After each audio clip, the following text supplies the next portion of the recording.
What's up, everyone? For those of you who were watching on Saturday night, I'm sorry for how things ended. The stream is gone, my VODs were taken down, and I've been getting a lot of weird and vaguely threatening emails.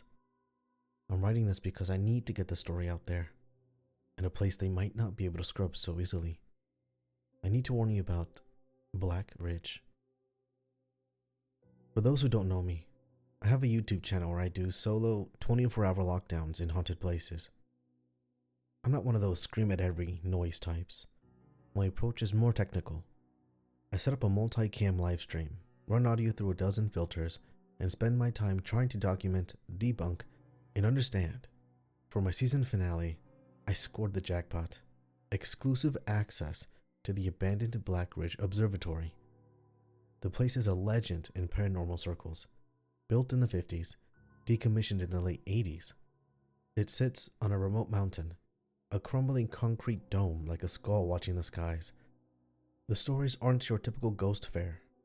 Yes, there are sightings of shadow people in the corridors, but the real mystery is auditory.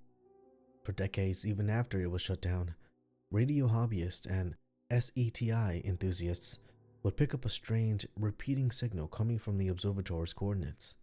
A faint, rhythmic static that sounded almost like a whisper. They called it the whisper, of course. No one could ever decipher it or find its source. My plan was simple. Set up my rig inside the main telescope chamber, point parabolic mics at all the hotspots, and broadcast whatever I found, live and uncut, for 24 hours. I wanted to be the one to finally capture the whisper, to run it through a spectrograph, and proved it was just an old equipment shortage or wind whistling through a vent. I arrived an hour before sunset, the drive up the winding mountain road taking longer than I expected. The place was even more imposing in person. The dome was stained black with mildew, and the huge slit for the telescope looked like a dead, unblinking eye. The air was thin and cold. I let myself in through the heavy, groaning service door. The only sound the crunch of my boots on the gravel and the whisper of the wind. Inside, it was a tomb. The air was thick with the smell of dust, ozone, and decay. A cavernous rotunda led to the main chamber, where the colossal telescope stood, aimed at a patch of the domed ceiling like a silent cannon. It was magnificent and deeply sad. I started hauling in my gear, Pelican cases full of cameras, laptops, audio interfaces, and enough batteries and power banks to last a week. I was in the middle of setting up my main camera, my back to the entrance of the chamber, when I first heard it. A soft cough. I froze, my hand hovering over a tripod knob. It wasn't the wind. It wasn't a settling noise. It was human. I grabbed the heavy mag light from my belt and spun around, my heart hammering against my ribs. Standing in the arched doorway was a woman. She was silhouetted against the fading lights from the rotunda, but I could see she was smiling, one hand raised in a small, apologetic wave. "Oh, sorry," she said, her voice echoing slightly in the huge space. "Didn't mean to startle you. Guess we had the same idea." My fear instantly curdled into pure, unadulterated annoyance. My exclusive access, the permit I'd spent months negotiating with the county for, was a joke. Some other urban explorer had beaten me to it. "You're trespassing," I said, my voice coming out harsher than I intended. "This facility is off limits." She just chuckled, stepping into the chamber. She was probably in her mid-20s, with a bright, intelligent face, and hair tied back in a practical ponytail. "Technically we both are," she said, her smile unwavering. "Don't worry, I won't get in your way. I'm just here to listen." She gestured around the room. "It's a special night, astrologically. Thought the seeing might be good." I explained that I wasn't just exploring. I was setting up for a 24-hour live stream, and that her being there was a serious complication. She seemed fascinated by the concept. "You mean like on the TV? People can just watch you? Right now?" I pointed at my laptop, where the chat window was already scrolling with comments from my early bird viewers. "Whoa, a guest star? Is she a ghost? Plot twist." The woman peered at the screen, a look of genuine wonder on her face. Far out, she murmured. She introduced herself as Clara. She was friendly, a bit eccentric, and disarmingly charming. She says since she's already here, she might as well show me around the places the public tours never got to see. My annoyance was already being overridden by the content creator in my brain. An unexpected guest. A knowledgeable guide. This was gold. My viewers would love it. Alright, Clara, I said, clipping my lapel mic back on. Lead the way. But you're on camera. She just grinned. Totally awesome. The next couple of hours were a blur. Clara knew the observatory like the back of her hand. She led me through dusty offices filled with rotting star charts, down to the cavernous basement where the telescope gyroscopes sat in silent, oily darkness. Her passion for the place was infectious. The stream chat was going wild. But as we explored, I started noticing little things, oddities. Her gear was vintage.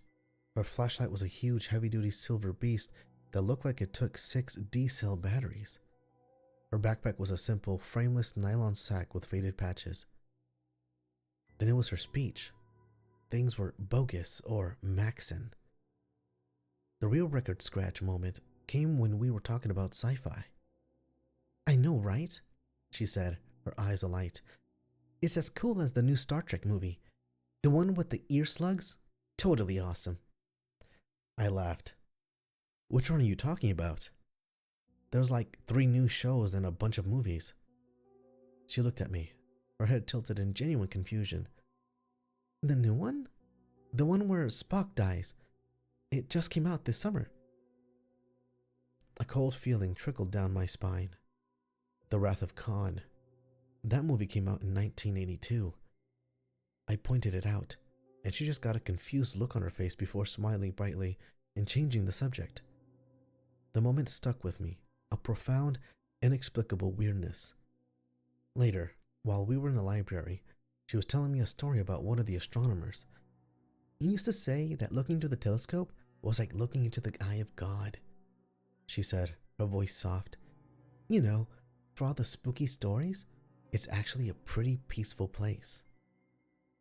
A wave of deja vu, so strong it made me dizzy, washed over me.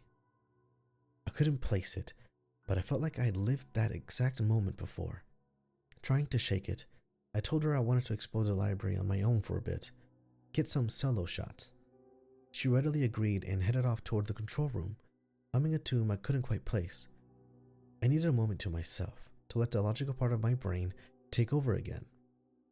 The library was a wreck, but one shelf had a series of thick, leather-bound ledgers. They were the chief astronomer's log. I pulled one out, the cover embossed with 1985 through 1987. I blew a thick coat of dust off and opened it. The entries are mostly dry, technical observations of star clusters and a nebulae. I was about to put it back when a name caught my eye. September 2nd, 1987. Dr. Alistair Finch. The handwriting was a neat, precise script. We have focused the main array on the anomaly for 3 weeks now. It is void. It does not reflect light. It seems to absorb it. More curiously, it emits a signal, a resonance, a frequency that seems to interact with our local space-time in a way I cannot comprehend. The equipment has been behaving erratically. Tapes will play back with audio that was not present during the recording. I have experienced echoes, moments of deja vu so profound I had to sit down. Yesterday, I saw a younger version of myself at the plotting table for a full 3 seconds. My blood ran cold. I flipped forward, the pages turning with a brittle crackle. September 9th, 1987. The neat script was becoming more hurried. The imprinting effect is getting worse. The observatory is becoming saturated with these temporal echoes, but the most disturbing development is my research assistant, Clara.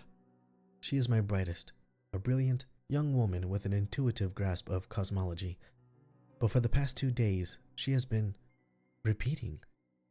This morning, she offered me coffee 3 times in the space of an hour, using the exact same phrasing. When I questioned her, she just looked confused and changed the subject. Her conversations are becoming perfect, intricate loops. She is replaying moments from earlier in the week, flawlessly, with no awareness that she is doing so. My hands were shaking. I turned to the last page.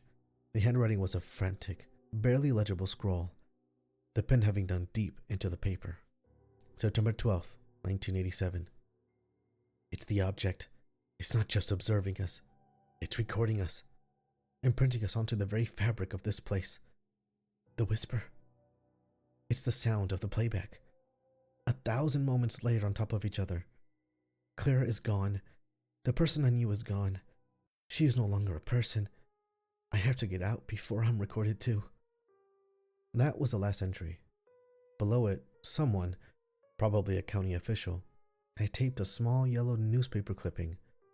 It was a missing person report for a university student named Clara Ann Weatherly and the chief astronomer, Dr. Alistair Finch. Both were last seen at the observatory on September 12, 1987. I slammed the book shut, the sound echoing like a gunshot in the silent library. It all crashed down on me. Her vintage gear, her outdated slang, the movie reference.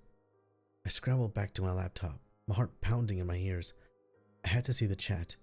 I started scrolling back to the log, my eyes scanning frantically, and then I found it. About an hour ago, I had sat down at the control console to engage with the viewers. Username Stargazer77 asks, "Yo, ask her if she's ever heard the whisper herself." I had read aloud. I kept scrolling. 45 minutes later, there it was again, the same comment. "Yo, ask her if she's ever heard the whisper herself." From Stargazer77. It wasn't spam. It was a playback. The room felt like it was tilting. The entire chat was repeating. Blocks of text, hundreds of comments long, were appearing verbatim, in the same order, on a loop. My live audience, my thousands of viewers, were trapped in a loop with me. I stood up, my legs unsteady. I had to know. I had to see what would happen if I broke the script. I walked out of the library and back into the main chamber. She was standing by the giant telescope, gently running her hand along its cold metal skin. I walked towards her, my steps echoing in the vast, silent room. She turned to me, her default setting smile clicking into place. "Clara?" I said, my voice hoarse. I watched her face for any sign of recognition, any flicker. There was none. "Clara Ann Weatherly?" Her smile didn't change. Her bright, intelligent eyes were completely vacant. She saw me, but she didn't register me. For a terrifying second, she just was blank. A doll waiting for its string to be pulled. And then she spoke. Her smile widened, her hand raising in the same small apologetic wave. "Oh, sorry," she said, her voice echoing slightly in the huge space. "Didn't mean to startle you. Guess we had the same idea." It was her first line, the exact same line she'd greeted me with hours ago. Pure, undiluted panic seized me. I didn't scream. I just turned and ran. I sprinted out of the main chamber, back into the rotunda. I threw my shoulder against the heavy steel service door I had come through. It didn't budge. I grabbed the handle. It was locked. Not just locked. It felt fused. Solid. As if it had been welded shut 100 years ago. I looked back. Clara was standing in the arched doorway of the telescope chamber, watching me. Her expression wasn't menacing. It wasn't even curious. It was the placid, pleasant smile of a tour guide waiting for a visitor. Desperation took over. I wasn't going to become another ghost in the machine. I ran through the corridors, trying other doors, all locked, all solid. I finally found myself back in Finch's office off the library. It had a single small window, not much bigger than a computer monitor. It was thick, reinforced glass, with a wire mesh embedded in it. I grabbed a heavy old office chair and swung it. The chair splintered against the glass, which barely even shuddered. I did it again and again, screaming with a frustration and terror so profound it felt like it was tearing me apart from the inside. A crack appeared. I kept swinging, the sound of the impacts deafening in the small room. The glass crazed, then finally, with a loud bang, a section in the middle gave way, leaving a jagged, shark-toothed hole. I didn't care about the glass. I scrambled onto the desk and forced my way through the opening. The wire and shattered panes tore at my jacket, my arms, my face. I could feel warm blood running down my cheek. I tumbled out, falling 6 feet onto the cold, hard ground outside. I landed badly, my ankle twisting beneath me, but I didn't stop. I scrambled to my feet and ran into the darkness, not looking back at the silent, watching skull of the observatory. I didn't stop running until I reached my car, my lungs on fire, the coppery taste of blood and panic in my mouth. I drove all night. When I finally got back to my apartment, the sun was coming up. I expected my phone to be blown up with messages, my social media to be on fire. There was nothing. I logged onto my channel. The live stream from last night, it was gone. Not just the VOD, the entire entry for it. It was as if it had never happened. I checked the streaming platform support forums. A few of my subscribers were asking what happened to the stream, why it cut out. As I watched, their posts were deleted, one by one. Someone is cleaning up. Someone is maintaining the archive. They took my stream. They took the thousands of people in my chat. They took all the evidence, all that data, and they filed it away. Don't go to Black Ridge. Don't even try to find the Whisper.